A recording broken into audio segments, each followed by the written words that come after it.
Bismillahirrahmanirrahim. Assalamualaikum warahmatullahi wabarakatuh. Alhamdulillahilladzi hadana lihadza wa ma kunna linahtadiya laula an hadanallah. Allahumma shalli wa sallim ala nabiyyina Muhammad wa ala alihi washabihi ajma'in. Amma ba'd. Baik, perkenalkan saya Andi Syarifah Zainab dari kelompok 4 bersama teman saya Siti Hajra akan mempresentasikan makalah terkait tentang puasa Ramadan.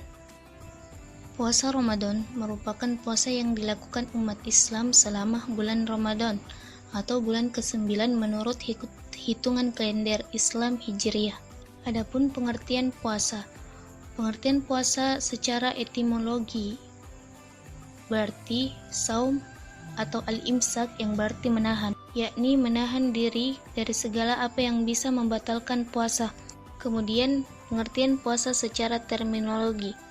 Menurut Abi Abdullah Muhammad bin Qasim Asy-Syafi'i, puasa adalah menahan diri dari segala sesuatu yang dapat membatalkannya, seperti keinginan untuk bersetubuh, keinginan perut untuk makan semata-mata karena taat kepada Tuhan dengan niat yang telah ditentukan, seperti niat puasa Ramadan, puasa kifarat, puasa nazar, pada waktu siang hari mulai dari terbitnya fajar sampai terbenamnya matahari, sehingga puasanya dapat diterima kecuali pada hari-hari raya, hari tasyrik, hari syak, dan dilakukan oleh seorang muslim yang berakal atau tamyiz, suci dari haid, nifas, suci dari wilada atau melahirkan, serta tidak ayan dan mabuk pada siang hari. Adapun dalil tentang hukum puasa Ramadan, Rasulullah Shallallahu Alaihi Wasallam bersabda, Bunil Islamu ala khamsi syahadati an la ilaha illallah wa anna Muhammadar Rasulullah wa iqamis salah wa ita'iz zakah wa hajjal baiti wa shoma Ramadan, rawahul Bukhari wa Muslim, yang artinya Islam itu ditetapkan atas 5 dasar: bersaksi bahwa tiada Tuhan selain Allah dan bahwasanya Nabi Muhammad merupakan utusan Allah, mendirikan sholat 5 waktu, membayar zakat, mengerjakan haji ke Baitullah, berpuasa pada bulan Ramadan. Pada hadis di atas telah dijelaskan bahwa perintah agama yang paling dasar yang harus dipenuhi termasuk salah satunya adalah berpuasa di bulan Ramadan yang merupakan fardu atau wajib, sebagaimana yang dijelaskan dalam Al-Quran. Ya ayyuhalladzina amanu kutiba alaikumus siyam kama kutiba alladzina min qablikum la'allakum tattaqun, yang artinya, wahai orang yang beriman, diwajibkan atas kamu berpuasa sebagaimana diwajibkannya atas orang-orang sebelum kamu agar kamu bertakwa. Maka telah jelas menurut dalil di atas bahwa berpuasa di bulan Ramadan merupakan kewajiban bagi setiap muslim yang berakal atau tamyiz dan tanpa uzur tertentu, dan jika meninggalkannya tanpa uzur tertentu maka ia mendapat dosa besar dan mendapat hukuman kelak, sebagaimana sabda Rasulullah SAW tentang mimpi yang telah ia saksikan, yang artinya, sampai ketika aku berada di atas gunung, seketika terdengar suara-suara keras, maka aku bertanya, suara apa itu? Mereka para malaikat membawaku menjawab, ini adalah teriakan penghuni neraka. Kemudian Jibril membawaku pergi seketika aku berada di hadapan suatu kaum yang digantung dengan kaki di atas dengan mulut yang terkoyak. Dari sudut mulut mereka bercucuran darah. Maka aku bertanya, siapakah mereka? Jibril menjawab, mereka adalah orang-orang yang berbuka puasa sebelum waktunya. Selanjutnya, menentukan waktu masuk bulan Ramadan. Di kalangan umat muslim, penentuan masuk awal bulan Ramadan biasanya berbeda-beda, termasuk di antaranya yang pertama, penetapan masuknya Ramadan dengan menggunakan metode hisab, yakni penentuan menggunakan perhitungan secara sistematis dan astronomis untuk menentukan awal bulan Hijriyah, dilihat dari perhitungan posisi bulan. Dalil yang digunakan terdapat dalam Quran Surah Yunus ayat 5 yang berbunyi, وَالَّذِي جَعَلَ الشَّمْسَ ضِيَاءً وَالْقَمَرَ نُورًا وَقَدَّرَهُ مَنَازِلَ لِتَعْلَمُوا عَدَدَ السِّنِينَ وَالْحِسَابَ, yang artinya, dialah yang menjadikan matahari bersinar dan bulan bercahaya, dan dialah yang menetapkan tempat-tempat orbitnya agar kamu mengetahui bilangan tahun dan perhitungan waktu. Menurut Yusuf Qaradawi, menggunakan hisab dengan menentukan bulan Qamariyah hukumnya wajib di dalam semua keadaan kecuali di tempat yang tidak mengetahui sistem penetapan hisab. Perkataan ini merujuk pada hadis sahih, yakni sesungguhnya kita umat Islam adalah umat yang ummi, tidak menghitung dan tidak menulis bulan. Itu jumlahnya 29 atau 30 hadis riwayat Bukhari dan Muslim. Kemudian yang kedua, penentuan masuknya bulan Ramadan melalui metode ruqyat atau hilal, yakni penentuan Ramadan dengan melihat hilal secara mata telanjang atau dengan alat bantu optik teleskop setelah terbenamnya matahari di waktu maghrib sebagai tanda masuknya awal bulan suci Ramadan. Dalil yang digunakan yakni dijelaskan dalam hadis Rasulullah sallallahu alaihi wasallam, sumu li ru'yatihi wa aftiru li ru'yatihi fa in ghamma 'alaikum fa akmilul iddata 30 yawman, yang artinya berpuasalah kalian karena melihat hilal dan berbukalah karena melihatnya. Bila penglihatan kalian tertutup mendung maka sempurnakanlah bilangan Sya'ban menjadi 30 hari. Kemudian menentukan lama waktu puasa di bulan Ramadan. Pada setiap wilayah yang berbeda memiliki waktu terbit dan terbenam matahari yang berbeda pula. Di beberapa wilayah tertentu memiliki waktu siang yang lebih panjang dan waktu malam yang lebih sedikit. Begitu pula sebaliknya. Maka ada yang waktu berpuasanya lebih panjang dan ada yang waktu berpuasanya lebih singkat. Di dalam Al-Quran telah dijelaskan tentang waktu berpuasa sebagaimana firman Allah Subhanahu wa taala yang berbunyi, wa kulu washrabu hatta yatabayyana lakumul khaytul abyadu minal khaytil aswadi minal fajr, yang artinya, dan makan dan minumlah kamu hingga terang bagimu benang putih dibanding benang hitam di waktu fajar.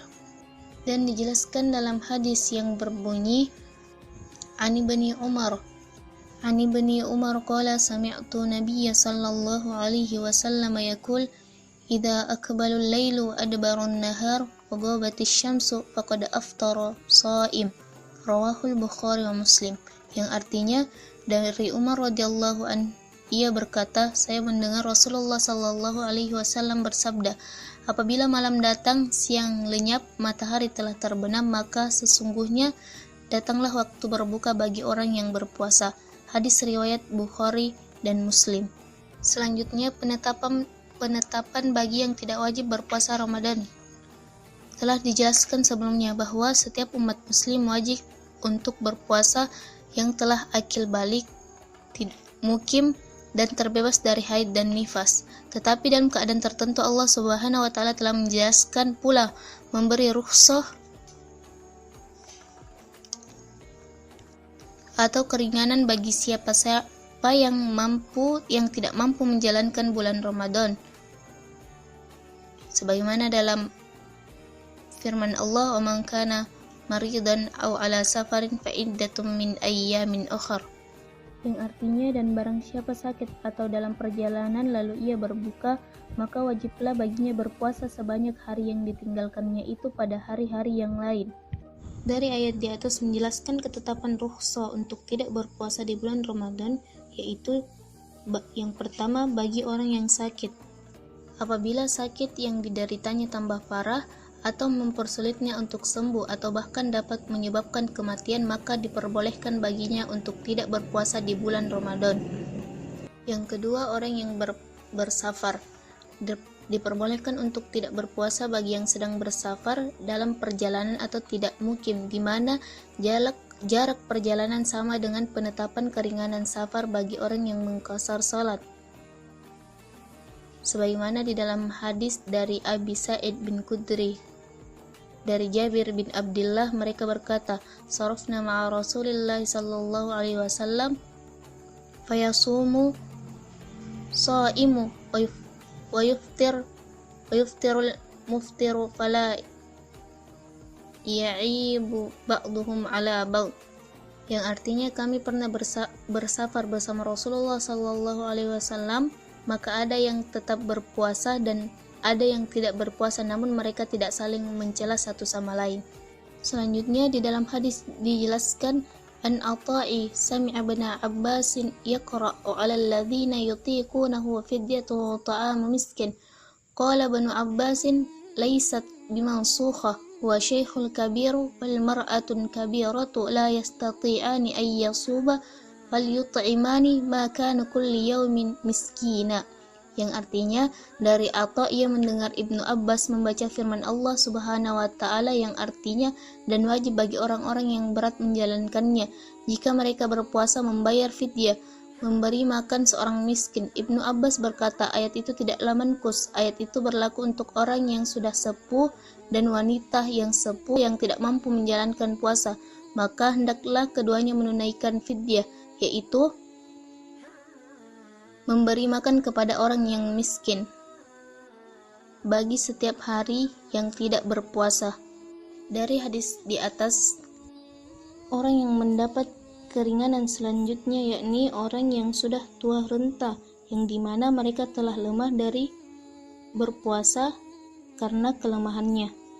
Dan yang terakhir, yang keempat, yakni wanita yang menyusui atau hamil, sebagaimana dari Anas bin Malik, sesungguhnya Rasulullah sallallahu alaihi wasallam bersabda, "Innallaha wada'a al-musafiri nisfas salati was-sawma wa an hublal wal maradi," yang artinya sesungguhnya Allah meringankan separuh salat dari musafir, juga puasa bagi wanita hamil dan menyusui.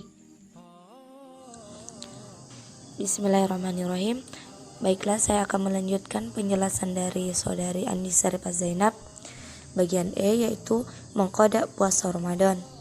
Mengqada puasa Ramadan merupakan kewajiban yang harus dilakukan setiap muslim yang melewatkan puasanya karena hal-hal tertentu yang sudah disyariatkan, sebagaimana firman Allah, A'udzu billahi minasyaitonir rajim. Bismillahirrahmanirrahim. Ayyaman ma'dudat. Faman kana minkum maridun aw ala safarin fa'iddatun min ayyamin ukhra. Wa 'ala alladhina yutiqunahu fidyatun ta'amu miskin. Faman tatawwa'a khairan fahuwa khairullah. Wa tasumu khairul lakum in kuntum ta'lamun. Yang artinya, yaitu beberapa hari tertentu, maka barang siapa di antara kamu sakit atau dalam perjalanan lalu tidak berpuasa, maka wajib mengganti sebanyak hari yang ditinggalkannya. Wajib membayar fidyah, yaitu memberi makan seorang miskin. Tetapi barang siapa dengan kerelaan hati mengerjakan kebajikan, maka itu lebih baik baginya, dan puasamu itu lebih baik bagimu jika kamu mengetahui.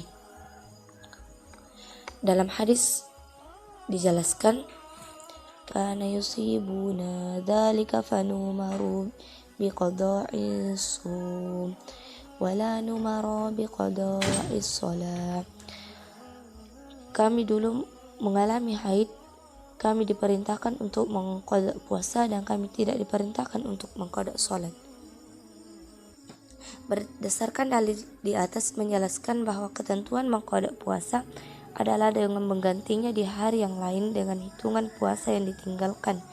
Kemudian dilanjut dengan penjelasan mengganti puasa dengan selain mengqada di hari yang lain, yaitu dengan membayar fidyah, yang itu merupakan kewajiban.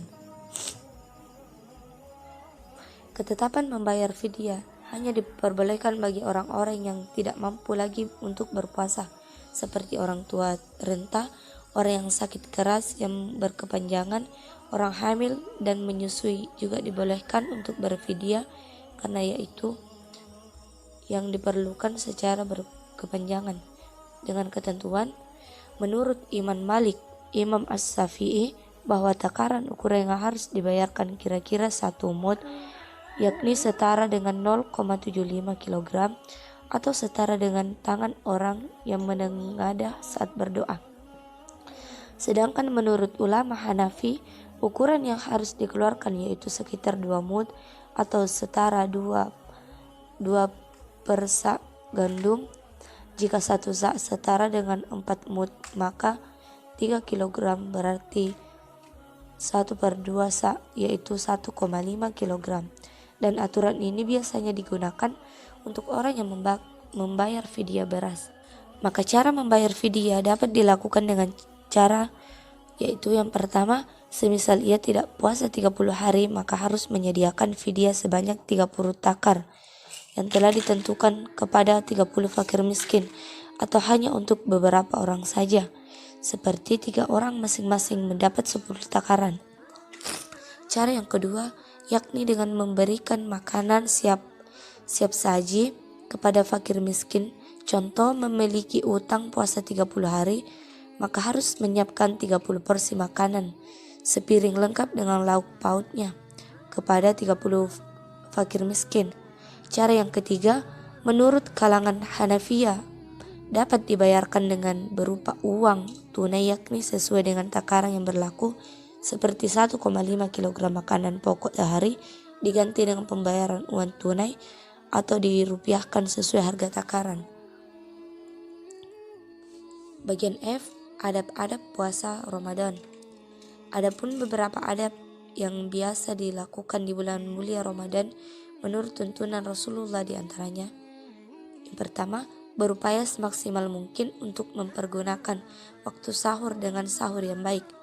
Rasulullah bersabda, "Tasahharu fa inna fis sahuri barakah." Yang artinya, sahurlah karena sesungguhnya di dalam sahur terdapat barokah. Hadis ini menjelaskan bahwa waktu sahur merupakan waktu yang berkah, maka dari itu hendaklah kita menggunakan waktu sahur sepadat mungkin hingga penghujung waktu agar menikmati keberkahan sahur tersebut. Yang kedua, segera berbuka bila telah datang waktunya, sebagaimana sabda Rasul, orang-orang tetap dalam kebaikan selagi mereka menyegerakan berbuka. Yang ketiga, menghindari bicara yang seronok dan porno, karena Rasulullah SAW bersabda yang artinya, pada hari seseorang di antara kalian berpuasa, maka janganlah ia berbicara seronok. Juga di dalam hadis, "Man lam yada'u qaulun zawri wal amali bihi falaysa lillahi azza jalla hajatu an yada'u ta'amahu wa syarabah." Barang siapa yang meninggalkan perkataan dusta dan tetap mengamalkannya, maka tidaklah Allah azza wa jalla butuh atas perbuatannya meskipun meninggalkan makan dan minumnya. Hadis riwayat Bukhari. Yang keempat, menghindari hal-hal yang sia-sia sehingga dapat mengurangi pahala kebaikan atau menambah dosa, atau mengurangi waktu Ramadan hingga tidak total dalam meraih keberkahan Ramadan. Yang kelima, hendaklah tidak gaduh dengan berteriak-teriak sebagaimana sabda Rasulullah SAW yang artinya, dan jika seseorang menyerangnya atau memakinya, maka hendaklah ia, orang berpuasa itu, mengatakan, aku sedang berpuasa. Dan yang keenam adalah tidak terlalu banyak makan, karena Rasulullah bersabda, tidak ada bejana yang dipenuhi oleh manusia yang telah buruk daripada perutnya. Adapun amalan yang dianjurkan di bulan Ramadan, puasa merupakan salah satu ibadah yang dicintai Allah. Ia laksana perisai bagi umat Islam untuk meredam nafsu. Di dalam hadis bahkan dijelaskan keistimewaan puasa ini sebagai ibadah yang pahalanya dibalas langsung oleh Allah Subhanahu wa taala. Setiap amalan bagi Adam adalah miliknya, dan setiap kebaikan akan dibalas 10 kali lipat, bahkan 700 kali lipatan. Allah Subhanahu wa taala berkata, kecuali ibadah puasa, sesungguhnya dialah milikku dan akulah yang menanggung balasannya. Penjelasan hadis tersebut dapat dimaknai bahwa pahala orang yang berpuasa merupakan pahala yang istimewa karena Allah yang langsung membalas pahala itu. Bulan Ramadan merupakan bulan yang di dalamnya terdapat begitu banyak pahala, bulan kemuliaan dan bulan pengampunan. Mungkin sampai di situ yang sempat saya jelaskan. Kurang dan lebihnya mohon dimaafkan. Wassalamualaikum warahmatullahi wabarakatuh.